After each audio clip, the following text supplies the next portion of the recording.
Good afternoon, everyone. First of all, our hearts go out to the families and friends of our victims this weekend's homicides. It is never a good time when a chief has to speak on these type of events. But we also have to remember that each and every one of the individuals involved that were victims, they are someone's family member, whether that's brother, whether that's husband, wife, child, that's someone's family member. And the holidays, there's never a good time for anyone to lose their life, but just the fact that this occurred during the holidays,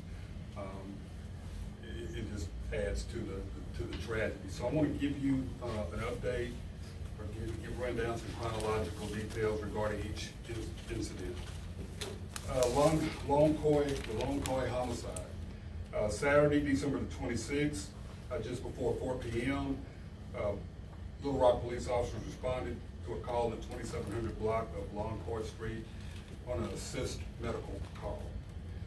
When officers arrived, they were directed to the front door of the home by Mr. Quincy Harris. Officers then entered the residence and found Mrs. Kamisha Harris deceased on the living room floor.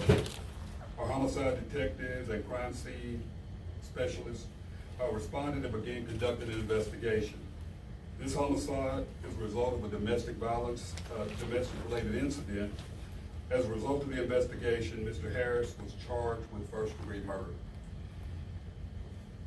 You know, we continue to urge anyone that knows any type of situation where someone's in an abusive relationship or someone is being threatened, someone who feels as though they are being threatened and they feel like they're in danger.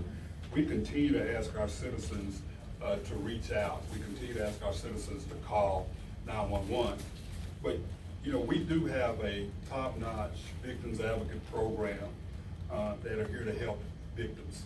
As you all know, last year we received grant funding to add additional victims advocates to our city, to our police department, and we have those advocates that are assigned to each police patrol division. We have advocates that are that Spanish speaking. We have advocates that are focused on our elderly and our LGBTQ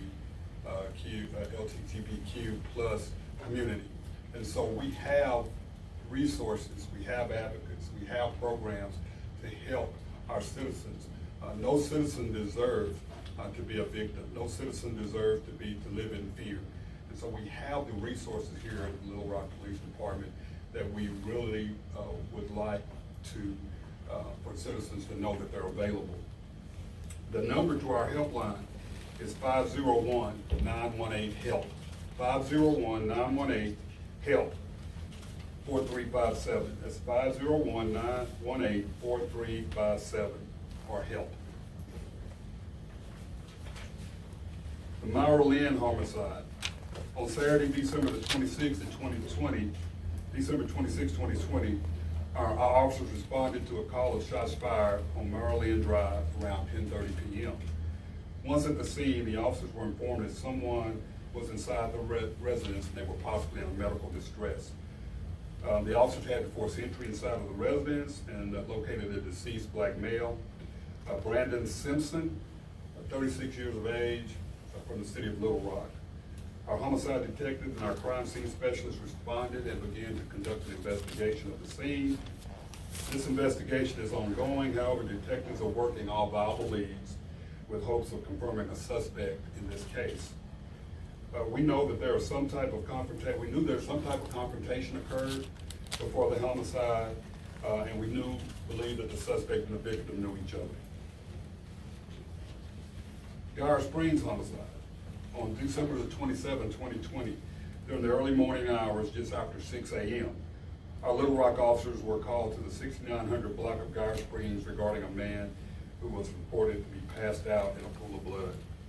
When officers arrived, they found a black male who was later identified as Michael Oliver, age 47, of Little Rock, deceased inside his apartment. Homicide detectives and crime scene specialists responded, and they are conducting an ongoing investigation at this time. We're analyzing evidence at the scene, and we're working to develop a suspect. This investigation is ongoing, and very little information can be released at this time, based on it being an ongoing investigation. On December the 27th of 2020, December 27, 2020, Little Rock police officers responded to an accident in the 8400 block of Labette Drive. While en route, officers were informed the driver of the vehicle had been shot. When officers arrived, they discovered 24-year-old Zachary Esther in the driver's seat of the car. Aid was rendered, but Esther was pronounced dead at the scene. Homicide detectives and crime scene specialists arrived to process the scene and conduct an investigation. As in the previous case, we're analyzing evidence at this scene and are working to develop a suspect. This investigation is ongoing, so very little information can be shared at this time. As I mentioned earlier, our thoughts and prayers go out with these families. My focus here is just to make sure that the citizens of Little Rock know that we take these incidents seriously. We don't want anyone in our city to be afraid to be out. As we mentioned earlier, these incidents, we believe these were incidents, random incidents that the suspect and victim knew each other. That doesn't justify, that doesn't make it any better. But I think the citizens need to know that we don't have anyone that's walking out around here that's targeting anyone. These were incidents where the victim and suspects, I want to repeat that, the victim and suspect knew each other in some method. And so our officers are working extremely hard. It's been nonstop for them over the last 24 to 36 hours in working and following up on leads. We'll continue to do that. That's what we do here at the Little Rock Police Department. We take this so seriously that I ended my leave early to come back to speak to our community, to let them know how important this is, how serious we take this, and how important it is for me as a police chief to ensure that our citizens are safe and that no one feels as though they will be targeted. As of this year, we are, as of today, 55 total homicides. Last year, we had 43 total homicides at this time. That is, as you know, that's 12 more, but at the same time, we are right there with what we call national standards, which is we've seen a 42% increase in violent crimes throughout the nation. That doesn't make it any better for the city of Little Rock. However, we realize that this has been a rough year for everyone. As we mentioned earlier, the victim and suspect knew each other in some way. Whether that does the COVID play a role in that? Well, it could, because you have more people staying in. People become agitated. I've said this over and over again. We've got to find a conflict resolution to these issues here. We have a conflict resolution problem here in our city, obvious by what's going on this past weekend. And we've got to figure out a way to ensure that people agree to disagree in not such a violent way. And that's what's concerning for me. And so, but I think our citizens need to know that our police officers are working extremely hard. We believe that we know that we're going to be able to identify these individuals. But what we need the community's help. We do. We need the community's help. And if you know anything, we started this in 2019, see something, say something. We've expanded our Victims Advocates program. Our officers are not limited to going out and being proactive. And we've got our impact unit out. That's one of the things we talked about to focus on our violent crimes. And we are hitting those areas that we know that have, the data shows that we have a probability of violent crime occurring. However, these incidents occurred behind closed doors. These incidents occurred where we would not have known unless if someone would not have called and reported some type of incident, we would not have known. We don't know what happened to lead to the deaths of these individuals. We know that there was some type of altercation, some type of disagreement that occurred between the victim and the suspect. They knew each other. And so that is concerning because when you get to a point where you can't agree to disagree and it leads to someone serious, being injured seriously or being murdered, that's a concern, and our citizens should be concerned about that. And as a police chief, we're going to work on methods to address that. You know, how do we get that? How do we educate our community that we do have these advocates? How do we do a better job of letting our community know that there's a way to disagree? It's okay for people to disagree, but there's more civil ways to do this than someone being killed or someone being hurt. You know, like I said earlier, when you talk about someone's death, this is someone's family member. There's some little boys whose mother fell victim of violence during the Christmas holidays. That affects us. That affects each and every, all of us that are here today. That affects us personally and professionally. And so we're going to continue to do what we're doing to ensure that our city remains safe. Like I said earlier, these individuals are going to be arrested, identified and arrested, but we still need your help in anything that you know, any little bit of information that you might be able to provide us. We really would like to do that. And I think this is why the citizens understand why we have the impact unit, why we have more of a geographical concept so that we can be more intimately in tune with what's going on in our communities, where also we want people to feel comfortable in coming to us when they feel that they have a problem. And so those are the things that we're going to continue to focus on. Anybody have any questions? What do you see as the solution to ending this kind of violence in the city, and is there anything that you're pursuing as far as a solution? Yeah, there's two things.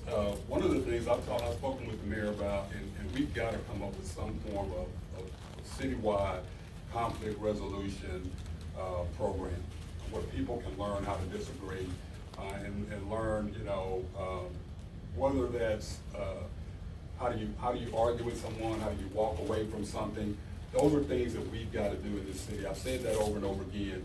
Little Rock is an amazing city, but when, you know, sitting here as a police chief, you do start to see that people get so angry with each other that they end up taking a life or injuring someone. There's a problem there, and if nothing else, as a police chief, I have to look at more proactive ways how to do it, because it's not always about reactive. And then the other thing is that I'm looking at establishing an anti-violence task force, a group of educators, a group of nonprofit leaders, civil rights leaders, ministers, to talk about these problems and to see how we can come up with a better game plan of reducing our crime, our violent crime, so that we don't have another weekend like we just had. 2020 has been the highest year in 10 years of homicide-related incidents. Do you have any comments on that?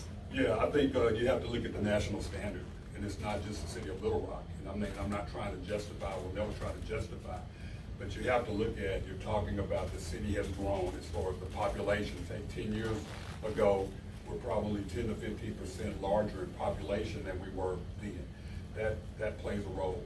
The COVID situation, where you have more people who are people's finances. There's a lot of tension, so a lot of people are inside, and they may have thought about something where they may have been able to discuss things previously and disagreed and left and came back, and not able to do that now. You have to understand finances, the contingent part, the unknown. People are being laid off. So I think this is a whole different dynamic than 10 years ago. And when you're looking at what's going on with the COVID, it has completely changed the way we're having to do law enforcement, the things that we're responding to, issues that we may have been involved more. People don't want us in their homes more. They want to handle things on their own, and so they may not have the resources to do some of the things that they've been able to do. So it goes back to 10 years ago, just the transition and the paradigm shift of 10 years ago to now. There's so many different things that go along with that. But it's still a concern, absolutely. One more. Okay, these are kind of just two quick number yes, no. So I just want to verify with the Labette incident, I know you didn't name a specific suspect, but are y'all pretty certain that they knew each other based on what you said overall about the? Based on what we know, we believe that there's some connection. Okay. Yes. And then real quick, my other question was you mentioned increasing the number of advocates. Do you have a number as far as how many advocates y'all have? Well, what I meant is that last year we received grant funding and Mhm. we increased our number of Yeah. advocates. So we've done that over the last year. For sure. How Yes. do you know how many there are about? I believe there's 6. I have to get back with you on that. But Yeah, that's fine. there's, let me get back with you definite numbers, but we did add additional advocates over the last year. Yeah. Thank you, guys.